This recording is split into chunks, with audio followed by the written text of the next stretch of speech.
প্রিয় বন্ধুরা, আমার ফ্রেম বাই ফ্রেম চ্যানেলের আজকের এই ভিডিওতে আপনাকে স্বাগতম। আজ আপনাদেরকে একদম রিসেন্টলি মুক্তি পাওয়া থাম্মা মুভির সম্পূর্ণ গল্প বলবো।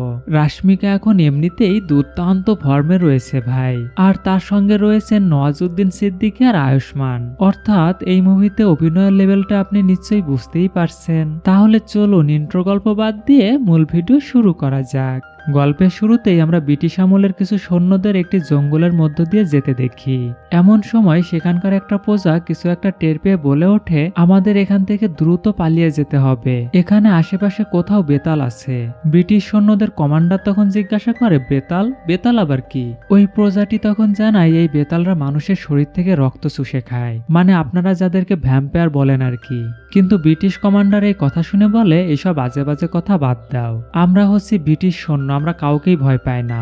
এই কথা বলেই তখন তারা সামনে এগোতে থাকে, কিন্তু একটু দূরে যাওয়ার পরেই ঘোড়াগুলো দাঁড়িয়ে যায়, তারা আর সামনে এগোতে চায় না। কমান্ডার তখন ওই লোকটিকে সামনে কিছু আছে কিনা সেটা দেখতে বলে। এরপর ওই লোকটি সামনে থেকে দেখে এসে বলে, সবকিছু ঠিক আছে স্যার। কিন্তু তখনই আমরা দেখতে পাই বেতাল ওই লোকটিকে তুলে নিয়ে যায়, এবং তখন ঝাঁকে ঝাঁকে বেতাল এসে ওই ব্রিটিশ সৈন্যগুলোর উপরে ঝাঁপিয়ে পড়ে। এমনকি কমান্ডারের উপরেও এসে ঝাঁপিয়ে পড়ে একটি বেতাল, আর এই বেতালটার নাম ছিল একসাসান। যাই হোক, এরপর ব্রিটিশ আমল থেকে সিন চলে আসে বর্তমানে, এবং সেখানে আমরা অলোক নামের একটি সাংবাদিককে ফেক রিপোর্ট করতে দেখতে পাই। সে একটা মানুষকে ভাড়া করে তাকে কবরে শুয়ে দিয়ে তাকে নিয়ে রিপোর্ট করতে থাকে, এবং সে রিপোর্টে বলে কবর থেকে উঠে আসলো মৃত মানুষ। কিন্তু ওই লোকটাকে টাকা কম দেয় সেই লোকটা লাইভেই কবর থেকে উঠে এসে বলে, আমি আর পারবো না, অনেক হয়েছে। আর এই টাকা দিয়ে ফেক রিপোর্ট করার ব্যাপারটা খুব ভাইরাল হয়ে যায়। এমনকি অলোকের কাছের বন্ধুরাও তাকে এই বিষয়টা নিয়ে পচাতে থাকে। এরপর অলোক তার বন্ধুদেরকে বলে, হাসাহাসি অনেক হয়েছে, চল এবার অ্যাডভেঞ্চার করে আসি। অলোক তার ওই দুই বন্ধুদেরকে সাথে নিয়ে গহীন জঙ্গলে যায় অ্যাডভেঞ্চার করতে। তারা সবাই মিলে কিছু দূর এগিয়ে গেলে একটা হিংস্র জন্তু তাদের উপরে আক্রমণ করে দেয়। এরপর ওই জন্তুটা সবাইকে বাদ দিয়ে অলোকের পিছু নেয়। অলোক তখন ওই জন্তুটার হাত থেকে বাঁচার জন্য পালাতে থাকে, কিন্তু একটা সময় সে ওই জন্তুটার কবলে পড়ে যায়। এরপর সে অনেক কষ্টে একটা সেফ জায়গায় ঢুকে পড়ে, যেখানে ওই জন্তুটা যেতে পারে না, এবং অতিরিক্ত মাত্রায় ভয় পেয়ে অলোক সেখানে অজ্ঞান হয়ে পড়ে। তবে কিছুক্ষণ পরে একটা মেয়েকে আমরা সেখানে দেখতে পাই, এবং মেয়েটি সেখানে এসেই ওই জন্তুটিকে সেখান থেকে তাড়িয়ে দেয়। এরপর অলোককে সেখান থেকে বের করে নিয়ে আসে, এবং মেয়েটি অলোকের দিকে এমন অবাক দৃষ্টিতে তাকিয়ে থাকে যেন সে প্রথমবার কোনো মানুষকে দেখছে। এরপর মেয়েটি অলোককে ওই জঙ্গলের মধ্যে থাকা একটি পরিত্যক্ত বিমানের ভিতরে নিয়ে আসে। যাই হোক, সেদিন রাতেই মেয়েটি ঘুমের মধ্যে একটি ছোট্ট বাচ্চা মেয়ের স্বপ্ন দেখে জেগে ওঠে, এবং জেগে উঠেই দেখে অলোক ঘরে নেই। এরপর সে সব জায়গায় অলোককে খুঁজতে থাকে। এরপর একটা সময় সে অলোককে খুঁজে পায়। অন্যদিকে এই গভীর জঙ্গলের ভিতরে এত সুন্দর একটা মেয়েকে দেখে অলোক অবাক হয়ে যায়, কিন্তু মেয়েটি তখনও অস্বাভাবিক আচরণ করতে থাকে। এরপর অলোক মেয়েটির নাম জিজ্ঞাসা করলে মেয়েটি বলে তার নাম তারকা। এই নাম শুনে অলোক বলে, কি অদ্ভুত নাম তোমার। তারকা এরপর অলোকের কাছ থেকে তার নামটাও শুনে নেয়, কিন্তু এখানে তাদের কথাবার্তা থেকে বুঝতে পারা যায় এই মেয়েটি আসলে কোনো স্বাভাবিক মেয়ে নয়। এবং একটা সময় তারকা বলে, আমি কোনো মানুষ নই। কিন্তু অলোক এই কথা বিশ্বাস করে না, সে মজা করে উড়িয়ে দেয়, এবং সে তারকাকে বলে, তুমি আসলে মানুষ নও, তুমি একজন পরী। এরপর অলোক বলে, এই জঙ্গলে আমার দুইটা বন্ধু এসেছিল, ওদেরকে আমার খুঁজে বের করতে হবে। এই কথা শুনে তারকা বলে, তুমি সুস্থ না হওয়া পর্যন্ত কোথাও যেতে পারবে না। যাই হোক, এরপর রাতে একটা বেতালকে সেই জন্তুটার রক্ত খেতে দেখা যায়, আর এই বেতালটার নাম হচ্ছে ভেরান। ভেরান এরপরে জন্তুটাকে মেরে কাঁধে করে তাদের আস্তানায় নিয়ে আসে, আর সেই আস্তানায় তখন বেতালদের পূজা অর্চনা চলছিল। এরপর বেতালদের প্রধান সেই জন্তুটার রক্ত নিয়ে তাদের দেবতার মূর্তি শরীরে লাগায়, কিন্তু তাদের মধ্যে একজন সেই জন্তুটাকে ছুঁড়ে ফেলে দেয়, এবং বলে, আমি জন্তুদের রক্ত চাই না, আমি মানুষের রক্ত চাই। অন্যদিকে অলোক সেই পরিত্যক্ত বিমানের মধ্যে একটা টেপ রেকর্ডার পায়, এবং সেই টেপ রেকর্ডারটা ঠিক করে সে তারকাকে গান শোনায়। তারকা গান শুনে তখন খুব অবাক হয়ে যায়, এবং তাকে দেখে মনে হয় সে জীবনের প্রথম গান শুনছে। এরপর অলোক বলে, আমার খুব ক্ষুধা লেগেছে। তারকা তখন একটি জ্যান্ত পশু ধরে নিয়ে আসে, আর এটা দেখে অলোক বলে, আমি কাঁচা মাংস খাই না। এরপর তারকা অলোকের জন্য অনেক ফল নিয়ে আসে। এদিকে ওদের দুইজনকে দেখে আমরা বুঝতে পারি ওদের সময়টা ভালোই কাটছে, এবং তারা একে অপরকে ভালোবাসতে শুরু করেছে। যাই হোক, এরপর একটা পর্যায়ে অলোক তারকাকে কিস করার জন্য তার ঠোঁটে গিয়ে দেয়। এদিকে তারকার তখন চোখ পড়ে অলোকের গলার দিকে, এবং সে লোভাতুর দৃষ্টিতে অলোকের গলা দেখতে থাকে। আর ভাই কি বলবো, তখনই দেখি তারকার দুইটা বড় বড় দাঁত বেরিয়ে আসে, মানে এই সুন্দর পরীর মতো দেখতে মেয়েটি আসলে একটি ভ্যাম্পায়ার। যাই হোক, কিন্তু কিছু একটা ভেবে তারকা তখনই সেখান থেকে ভ্যানিশ হয়ে যায়। অন্যদিকে অলোক তারকাকে খুঁজতে থাকে এবং সে একটা পর্যায়ে ভেড়ানের সামনে পড়ে যায়। আর ঠিক এমন সময় তারকা অলোককে বাঁচানোর জন্য ভেড়ানের মুখোমুখি হয়, কিন্তু ভেড়ান অলোককে তাদের আস্তানায় ধরে নিয়ে আসে। তারকাও তখন তাদের পিছু পিছু সেখানে চলে আসে। এদিকে বেতালদের আস্তানায় এসে অলোকের কানে শোনা বন্ধ হয়ে যায়। তারকা তখন বেতাল প্রধানের কাছে এসে বলে ওর কোনো দোষ নেই, ও ভুলে এখানে চলে এসেছে। কিন্তু এদিকে অলোক নিজেই বেতাল প্রধানের সাথে উল্টাপাল্টা কথা বলতে শুরু করে এবং সে যে একজন সাংবাদিক সেটাও বলে দেয়। এই কথা শুনে তখন বেতাল প্রধান তাকে বন্দী করতে বলে। এদিকে অলোক তো তখন কানে ভালো শুনছিল না, তাই সে তার বন্দী করার কথা শুনে বলে ধন্যবাদ। এরপর অলোককে একটি গুহার মধ্যে ফেলে দেওয়া হয় এবং ওই গুহার মধ্যে পড়েই অলোকের কান ঠিক হয়ে যায়। এরপর সে ওই গুহার মধ্যে আরো একজনকে বন্দী অবস্থায় দেখতে পায় এবং এই বন্দীটা আর কেউ নয়, এটা ছিল সেই ব্রিটিশ কমান্ডারকে মারা ইয়াকশাসন। এদিকে ইয়াকশাসন সেখানে মানুষ দেখে খুব খুশি হয়ে যায়। অন্যদিকে অলোক তাকে বলে আপনি এখানে বন্দী হয়ে আছেন কেন? এরপর সে তার বন্দী হয়ে যাওয়ার কাহিনীটা বলে এবং সে অলোককে তার কাছে আসতে বলে। অলোক গল্প শোনার জন্য যেই তার কাছে যায়, ইয়াকশাসন তখন তার দাঁত বের করে অলোকের রক্ত খাওয়ার জন্য। আর ঠিক এমন সময় তারকা সেখানে এসে অলোককে বের করে নিয়ে আসে গুহা থেকে। এদিকে ভেড়ানো তার দলবল নিয়ে তাদের পিছু করতে থাকে, আর ওদের কাছ থেকে পালাতে তারকা তখন অলোককে নিয়ে একটি গাছের আড়ালে লুকিয়ে পড়ে। সেই সময় অলোক তারকাকে বলে তোমার তো দেখি অনেক শক্তি। তারকা তখন অলোককে কথা বলতে নিষেধ করে এবং আরো বলে ওরা যদি তোমার রক্তের ঘ্রাণ পায় তাহলেও এখানে চলে আসবে। কিন্তু অলোক তারপরেও কথা বলতে থাকে। তারকা তখন আর কোনো উপায় না পেয়ে তাকে জড়িয়ে ধরে, আর এতে অলোক অনেক খুশি হয়ে যায়। অন্যদিকে ভেড়ান তাদেরকে খুঁজে না পেয়ে চলে যায়। এরপর তারকা অলোককে নিয়ে চলে আসে জঙ্গলের শেষ মাথায় এবং সেখান থেকে একটি গাড়ি যেতে দেখে তারকা অলোককে বলে তুমি এখান থেকে চলে যাও। অলোক তখন তারকাকে বলে তুমিও আমার সাথে এসো না প্লিজ। কিন্তু তারকা তখন বলে আমাদের এই জায়গা থেকে বেরোনো নিষেধ। কিন্তু অন্যদিকে অলোক নাছর বান্দা, সে তারকাকে ছেড়ে যেতেই চায় না। তো কোনো উপায় না পেয়ে তারকা তখন অলোককে নিয়ে সেখান থেকে লাফ দেয় এবং তারা গিয়ে পড়ে সেই গাড়িটার উপরে। যাই হোক, এরপর সকালবেলা একটা জায়গায় গাড়িটা দাঁড়িয়ে যায়। অলোক তখন গাড়ি থেকে নেমে একটি জামা কাপড়ের ব্যাগ চুরি করে এবং সেখান থেকে একটা কাপড় নিয়ে তারকাকে পরায়। এরপর তারা দুজনে একটি পাবলিক বাসে ওঠে, কিন্তু সেই বাসে অনেক মানুষ দেখতে পেয়ে তারকা ভড়কে যায় এবং সে তখন সেই বাসের ছাদের উপরে গিয়ে বসে। আর এটা দেখে অলোক তখন নিরুপায় হয়ে সেও বাসের ছাদের উপরে চলে আসে। আর এখান থেকেই সিন চেঞ্জ হয়ে চলে যায় অলোকের বাড়িতে। অলোকের বাড়ির সবাই ভাবে অলোক হয়তো মারা গিয়েছে, তাই অলোকের বাবা মা অলোকের শ্রাদ্ধ করতে থাকে। আর ঠিক এমন সময় অলোক সেখানে তারকাকে নিয়ে হাজির হয়ে যায়। তাদেরকে দেখে সবাই তখন অবাক হয়ে যায়। এদিকে অলোকের মা অলোককে দেখে দৌড়ে এসে তাকে জড়িয়ে ধরে, কিন্তু অলোকের বাবা তাকে দেখে সন্দেহ করে। অলোকের বাবা রাম তার ওয়াইফ সুধাকে বলে এটা আমাদের ছেলে নয়, এটা হয়তো অন্য কেউ আমাদের ছেলের রূপ ধরে এসেছে। আর এই কথাটা অলোকও শুনতে পায় এবং সে এসে তার বাবাকে বলে তাহলে তুমি আমাকে পরীক্ষা করেই যাচাই করো। এরপর অলোকের বাবা রাম তাকে একটি রুমে ডেকে নিয়ে আসে এবং তাকে জিজ্ঞাসা করে আচ্ছা আমাদের কুকুরের নাম কি বলতো, তুই ক্লাস 10-এ কি রেজাল্ট করেছিলি বলতো। এদিকে অলোক তখন প্রত্যেকটা প্রশ্নের সঠিক উত্তর দেয়, কিন্তু এতেও তার বাবার সন্দেহ দূর হয় না। তাই সে তার ছেলের উরুতে যে একটা তিল আছে সেটা দেখতে চায়। অলোকও তখন নিরুপায় হয়ে প্যান্ট খুলে তার বাবাকে সেই তিলটা দেখায় এবং সে তার বাবাকে বলে আরো কিছু দেখাতে হবে, মাকে গিয়ে কি তোমার হোয়াটসঅ্যাপের টেক্সটগুলো দেখাবো। এটা শুনে রাম তখন চিপায় পড়ে যায় এবং সে অলোককে জড়িয়ে ধরে বলে না না না লাগবে না, তুমিই আমার ছেলে। এরপর বাবা মার চোখ গিয়ে পড়ে তারকার উপরে। অলোক তখন বলে এই মেয়েটি আমাকে জঙ্গলের ভিতরে ভাল্লুকের হাত থেকে বাঁচিয়েছে। অলোকের বাবা রাম তখন তারকার কাছে তার নাম শুনতে চায়। তারকা তখন বলে আমার নাম তারকা। এই কথা শুনে রাম তখন বলে তারকা তো রাক্ষসের নাম হয়। ওদিকে অলোক তখন ইনিয়ে বিনিয়ে বলে ওর নাম তারকা নয়, ওর নাম তারকা। রাম এরপর জিজ্ঞাসা করে ও এখানে কেন এসেছে। অলোক তখন বলে ওর বাড়ি আসলে পাহাড়ে, ওর সৎমা জোর করে একটি বুড়ো লোকের সাথে ওকে বিয়ে দিতে চাচ্ছিল, কিন্তু আমি তো সেটা হতে দিতে পারি না, তাই না, তাই ওকে আমাদের বাড়িতে নিয়ে এসেছি। অলোকের মা শুনে বলে খুব ভালো করেছিস বাবা। এরপর সে তারকাকে জড়িয়ে ধরে বলে তুমি এখন থেকে আমাদের সাথেই থাকবে। কিন্তু অলোকের বাবা রাম আসলে এগুলো পছন্দ করে না। আসলে মূল কথা হচ্ছে সে তার ছেলেকেই বিশ্বাস করছে না, আর এই মেয়েকে কিভাবে বিশ্বাস করবে। যাই হোক, এরপর সেদিন রাতে রাম টিভিতে হ্যানিটপের নিউজ দেখতে থাকে এবং এই নিউজটা দেখে তার তারকার উপরে আরো সন্দেহ বেড়ে যায় এবং সে তখন সুধাকে বলে এই মেয়েটা হয়তো আমাদের সব সম্পত্তি হাতিয়ে নিতে এসেছে। সুধা তখন বলে তুমি একটু বেশিই ভাবো, বুঝছো। এরপর রাতে খাবার টেবিলে অলোকের মা তার জন্য তার প্রিয় খাবারটা নিয়ে আসে। অলোক তখন তারকাকে বলে তোমার প্রিয় খাবার কি। এই কথা শুনে তারকা বলে আমার প্রিয় খাবার হচ্ছে বারোসিং। আর এই কথা শুনে অলোকের বাবা মা খুব অবাক হয়ে যায়। অলোক তখন তার বাবা মাকে অনেক উল্টাপাল্টা বুঝিয়ে দেয়। এরপর সুধা তারকাকে জিজ্ঞাসা করে তোমার বাড়িতে কে কে আছে। তারকা জানায় তার বাড়িতে কেউ নেই, তার বাবা মা দুজনেই মারা গিয়েছে। এদিকে এই কথা শুনে রাম তখন বলে তোমার বাবা বেঁচে না থাকলে তোমার সৎ মা কিভাবে আসলো।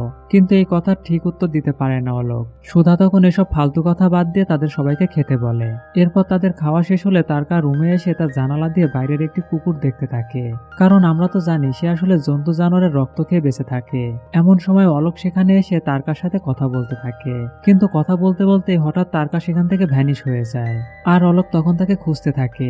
এরপর আমরা দেখতে পাই তারকা খাটের নিচ থেকে অলোকের পা টেনে ধরে। সেখানে তারকাকে দেখে অলোক বলে তুমি এখানে কেন।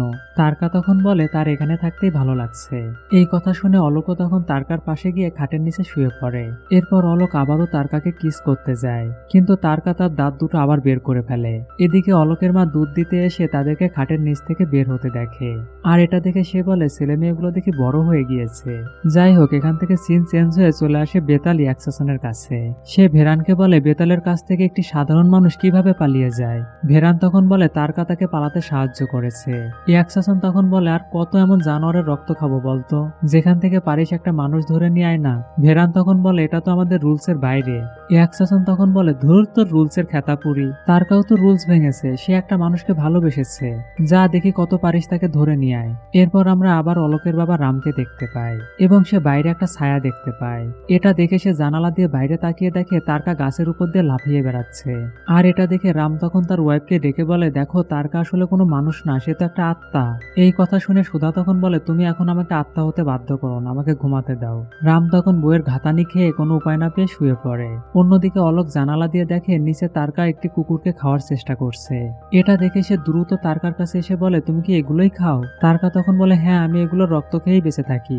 অলোক তখন বলে এই কুকুরটাকে খাওয়া যাবে না, আমি কাল তোমার পছন্দের খাবার খাওয়াতে নিয়ে যাব। যাই হোক, পরের দিন রাতে তারকাকে খুব সুন্দর করে সাজিয়ে একটি রেস্টুরেন্টে নিয়ে আসে অলোক, এবং সেই রেস্টুরেন্টে এসে তারকা মদ খেয়ে সবার সাথে নাচতে থাকে। অলোক বারবার তাকে ফিরিয়ে আনার চেষ্টা করলেও তারকা সেখানে নাচতেই থাকে, এবং তারকার এই রূপ দেখে সেখানে কয়েকটা ছেলে পাগল হয়ে যায়। এরপর অলোক তারকাকে নিয়ে সেখান থেকে বেরিয়ে চলে আসতে থাকে। অন্যদিকে আমরা দেখতে পাই সেই ছেলেগুলো তাদের পিছু করতে থাকে। আর এই বিষয়টা বুঝতে পেরে অলোক তখন দ্রুত গাড়ি চালাতে থাকে, এবং ওই ছেলেগুলোর হাত থেকে বাঁচার জন্য অলোক অন্য একটি রাস্তা নিলে সেখানে ফেসে যায়, কারণ তার সামনে আর কোনো রাস্তা নেই। ওদিকে সেই ছেলেগুলো তখন সেখানে চলে আসে। অলোক তখন তারকাকে গাড়িতে রেখেই তাদের সাথে মারামারি করতে যায়, কিন্তু সেখানে গিয়ে সে ওই ছেলেগুলোর হাতে মার খেতে থাকে। আর এটা দেখে তারকা তখন সেই লেভেলে রেগে যায়, এবং সে তখন তার বড় দাঁতের সাথে বড় নখও বের করে। তারপর সেখানে গিয়ে সে সবাইকে সেই লেভেলে মারতে থাকে। আর একটা মেয়েকে এইভাবে মারামারি করতে দেখে সবাই তখন ভয়ে পালিয়ে যায়, কিন্তু তারকা তখন ওই ছেলেগুলোর মধ্যে যেটা প্রধান ছিল তাকে ধরে ফেলে এবং তার গলা থেকে রক্ত খাওয়ার চেষ্টা করতে থাকে।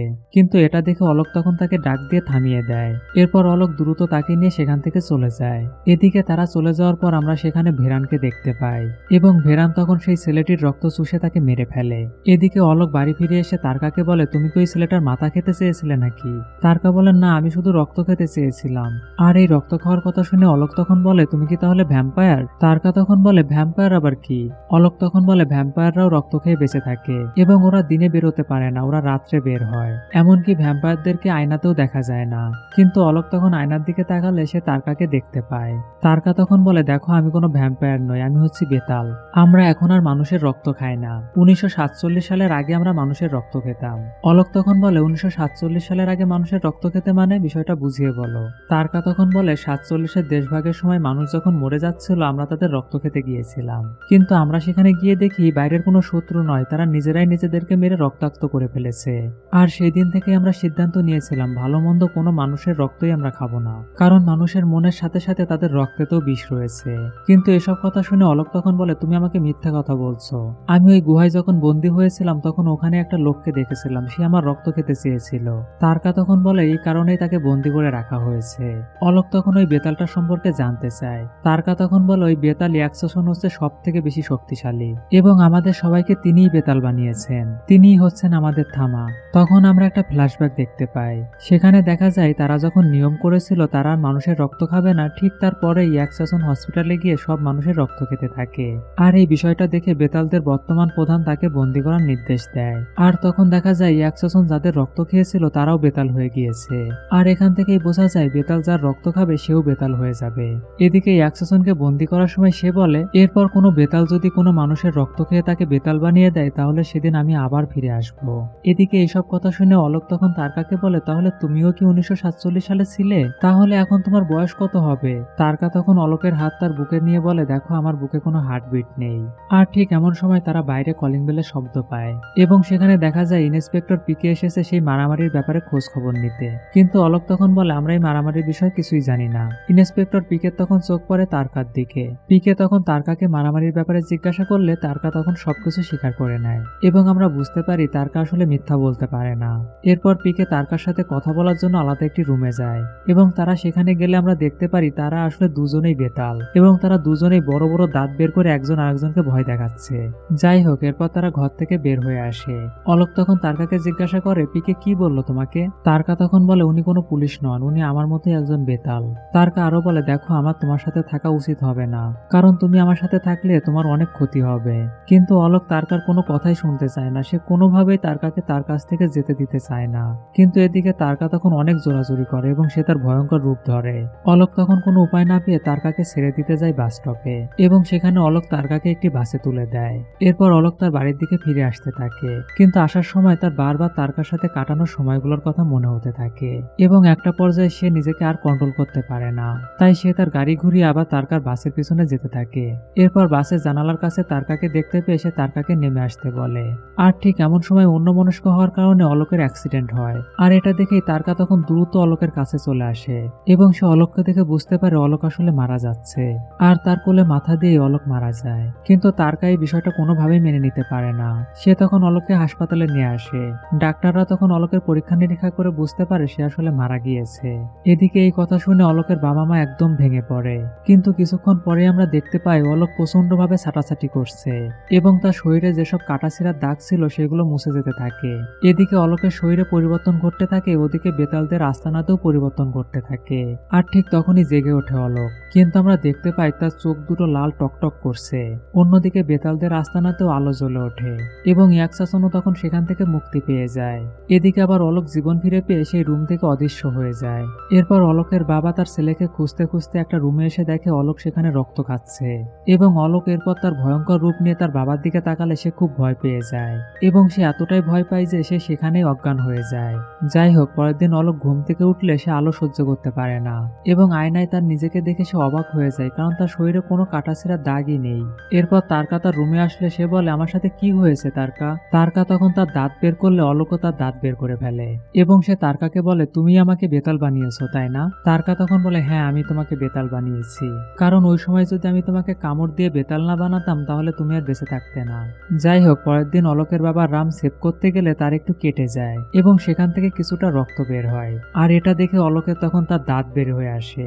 এরপরে আমরা দেখতে পাই তারকা অলোককে উঠতে শেখাচ্ছে, কিন্তু অলোক আসলে উঠতে খুব ভয় পায়। তারকা তখন খুব ইজিলি উড়ে একটা বিল্ডিং থেকে আরেকটা বিল্ডিং এ চলে আসে। আর এটা দেখে অলোক সাহস পায় এবং সেও উড়ে একটা বিল্ডিং থেকে আরেকটা বিল্ডিং এ চলে আসে। এরপর তারা রুমে এসে রোমান্স করতে গেলে তার বাবা তাদেরকে দেখে ফেলে এবং এরকম অকওয়ার্ড অবস্থায় পড়ে গিয়ে অলোকের তখন তার দাঁত বেরিয়ে আসে। আর অলোকের বাবা এটা দেখে বলে, আমি সেদিনই বুঝেছিলাম তোর ভিতরে পরিবর্তন এসেছে, তুই এখন আর আমার সেই আগের অলোক নেই। এবং সে তারকাকে বলে, এটা তুমি করেছো তাই না? তারকা তখন বলে, হ্যাঁ আমিই করেছি, কারণ এটা ছাড়া আমার হাতে আর কোনো উপায় ছিল না। সেদিন অ্যাক্সিডেন্টে অলোক মারা গিয়েছিল, আর আমি যদি তখন ওকে বেতাল না বানাতাম তাহলে সেখানেও শেষ হয়ে যেত। আর এইসব কথা শুনে তখন অলোকের বাবা একদম ভেঙে পড়ে এবং তিনি এটাও বুঝতে পারে না অলোকের মাকে তিনি কি বলবেন। যাই হোক, এরপর অলোকের বাবা রাম অলোককে নিয়ে একটি ফাদারের কাছে আসে এবং তিনি ফাদারকে বলেন, একটা ডাইনি আমার ছেলেকে কামড় দিয়ে তার মতো বেতাল বানিয়ে দিয়েছে। এই কথা শুনে ফাদার বলে, আপনার পাশে বসে থাকা এটাই আপনার ছেলে তাই না? আর তখনই আমরা দেখি অলোকের চোখ লাল হয়ে যায় এবং তার দাঁত দুটা বের হয়ে আসে। ফাদার তখন বলে, আমি জানতাম এটাই আসলে বেতাল। রাম তখন বলে, এই বেতালের রূপ থেকে কি আমার ছেলেকে আর ফিরিয়ে আনা যাবে না? ফাদার তখন বলেন, না এটার কোনোভাবেই সম্ভব নয়। আর এই কথা শুনে অলোকের বাবা রাম তখন তাকে নিয়ে সেখান থেকে বেরিয়ে যায়। অন্যদিকে তারকা অলোককে নিয়ে আসে ইন্সপেক্টর পিকের কাছে। অলোক সেখানে এসে বলে, তুমি আমাকে পুলিশের কাছে নিয়ে এসেছো কেন? এমনকি পিকেও তারকাকে বলে, ওকে এখানে কেন নিয়ে এসেছো? তখন তারকা বেতালের রূপ ধরলে আমরা দেখতে পাই সবাই তখন বেতালের রূপে চলে আসে। আর এটা দেখে পিকে তখন তারকাকে বলে, তুমি ওকেও বেতাল বানিয়ে দিয়েছো, কিন্তু এই বিষয়টাই তোমাদের বিপদ ডেকে আনবে দেখো। এরপর পিকে তাদের দুজনকে নিয়ে একটি বারে চলে যায় এবং দেখা যায় সেখানে একজন নাচানাচি করছে। পিকে তখন ওদেরকে বলে, তোমরা এখানে যাদেরকে দেখতে পাচ্ছ সবাই আসলে বেতাল, আর ওই যে সুন্দরী মেয়েটা নাচছে সেই আসলে আমাদের রানী।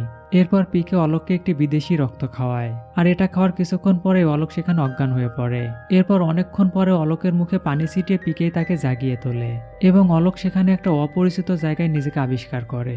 আর সেখানে তারকাকে দেখতে না পেয়ে সে পিকেকে জিজ্ঞাসা করে, আমরা কোথায় এসেছি, আর তারকা কোথায়, তাকে তো কোথাও দেখতে পাচ্ছি না। পিকে তখন বলে, তারকা চলে গিয়েছে এবং সে তোমার কাছে এতদিন একটা কথা গোপন রেখেছে।